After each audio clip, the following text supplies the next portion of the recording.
Every experienced off-gridder started somewhere.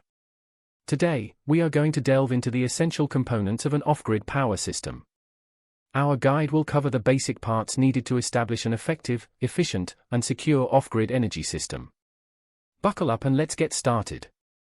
Arguably the most crucial part of any off-grid power system, solar panels capture sunlight and convert it into electricity.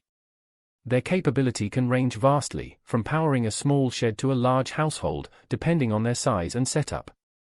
The second component of the off-grid power system is the battery bank. These store the energy harnessed by the solar panels that isn't immediately used. The stored energy can be utilized when the panels are not producing power, such as during nightfall or cloudy days. A charge controller ties the solar panels and batteries together.